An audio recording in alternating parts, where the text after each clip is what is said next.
इयत्ता 10वी इतिहास व राज्यशास्त्र विषयामध्ये कशा प्रकारे तुम्ही चांगले मार्क्स स्कोर करू शकता याची परफेक्ट स्ट्रॅटेजी आज तुमच्यासाठी घेऊन आलेले आहे. चला तर थोडासा वेळ न आपण डायरेक्टली व्हिडिओला सुरुवात करूया. मुलांनो, या व्हिडिओमध्ये तुम्हाला मी पेपर पॅटर्नवर स्ट्रॅटेजी सांगणार आहे. आपला इतिहासाचा पेपर एकूण 40 मार्क्ससाठी आपल्या एक्झाममध्ये येतो आणि त्यामध्ये पहिला जो प्रश्न असतो तो योग्य पर्याय निवडून विधाने पूर्ण करा आणि त्यानंतर चुकीची जोडी ओळखा. अशा प्रकारचे जे छोटे प्रश्न आहेत, ऑब्जेक्टिव्ह टाईप क्वेश्चन्स आहेत, तुम्हाला राज्यशास्त्रामध्ये सुद्धा पाहायला मिळतात. त्यांची कशा प्रकारे तयारी करायची तुम्ही पाहू शकता. राज्यशास्त्रामध्ये MCQ आणि चुकी बरोबर ते सकारण स्पष्ट करा. ह्या प्रश्नांची तयारी करण्यासाठी, ह्या प्रश्नामध्ये चांगले मार्क्स स्कोर करण्यासाठी तुम्हाला इतिहासाचं पुस्तक कमीत कमी 3दा तरी वाचलेलं असलं पाहिजे आणि तुम्हाला 3दा वाचायचं आहे आणि त्यानंतर जे महत्त्वाचे पॉईंट आहेत त्यांना अंडरलाईन करायचे आणि त्यांना रिवाईज करायचे.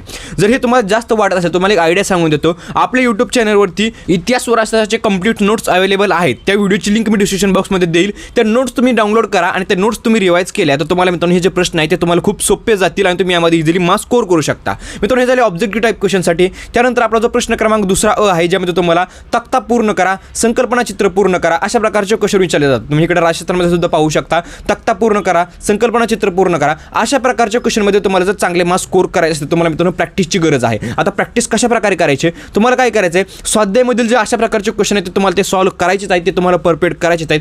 प्लस तुम्हाला 9च्या 21 MLQ सेटमध्ये जेवढे तुम्हाला अशा प्रकारचे प्रश्न पाहायला मिळतील ते तुम्हाला सॉल्व्ह करायचे आहेत. आता 9चा 21 MLQ सेट तुम्हाला कुठे भेटेल, आपल्या टेलिग्राम चॅनलवरती तो अवेलेबल करून दिलेला आहे. टेलिग्राम चॅनलची लिंक मी डिस्क्रिप्शन बॉक्समध्ये दिली आहे. त्यावरती क्लिक करा, टेलिग्राम चॅनल जॉईन करा, ते 9 21 MLQ सेटची PDF डाउनलोड करा आणि ते क्वेश्चन तुम्ही सॉल्व्ह करा. तुम्हाला मित्रांनो या क्वेश्चनमध्ये सुद्धा चांगले मार्क्स मिळून जातील. आता यानंतर जे आपले मोठे प्रश्न आहेत ज्यामध्ये तुम्हाला जास्त लिहायचं असतं, जसं की थोडक्यात टिपा लिहा, विधाने सकारण स्पष्ट करा किंवा प्रश्नांची सविस्तर उत्तरे लिहा. तसंच तुम्हाला राज्यशास्त्रामध्ये सुद्धा इकडे खाली थोडक्यात उत्तर लिहायचे अशा प्रकारचे जे प्रश्न आहेत त्यामध्ये जर चांगले मार्क्स स्कोर करायचे असेल तर तुम्हाला सिम्पली काय करायचं आहे, हे जास्त करून तुम्हाला मी सांगतो स्वाध्यायामधील विचारले जातात. माझं म्हणणं आहे तुम्हाला काय करायचं आहे, स्वाध्यायामधील प्रश्न परफेक्ट करायचे आहेत, परंतु स्वाध्यायामध्ये भरपूर प्रश्न आहेत, तुमचा खूप वेळ जाईल, खूप मुलांना ते अवघड वाटेल. त्यासाठी तुम्हाला मी सांगतो आपल्या यूट्यूब चॅनलवरती इतिहास व राज्यशास्त्र विषयाचे महत्त्वाचे प्रश्नाची एक PDF दिलेली आहे.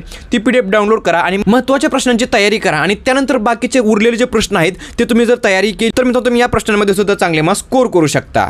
आणि त्यानंतर मित्रांनो आता फक्त जो आपला उत्तराचा एक प्रश्न आहे जो मित्रांनो खूप इझी आहे, तुम्हाला उत्तर वाचायचं असून त्याखालचे प्रश्न सॉल्व्ह करायचे आहेत. मित्रांनो खूप इझी क्वेश्चन आहे, त्याची तुम्हाला जास्त तयारी करण्याची गरज नाही आहे. तुम्ही मित्रांनो अशा प्रकारे इतिहास विषयाची तयारी करा. तुम्ही मित्रांनो येणाऱ्या बोर्ड एक्झाममध्ये नक्कीच मित्रांनो इतिहासाच्या पेपरमध्ये चांगले मार्क्स स्कोर करू शकता. मित्रांनो व्हिडिओ कसा वाटला कमेंट करून नक्कीच सांगा. व्हिडिओला लाईक करा, चॅनलला सबस्क्राईब करा. व्हिडिओ बघितल्याबद्दल धन्यवाद.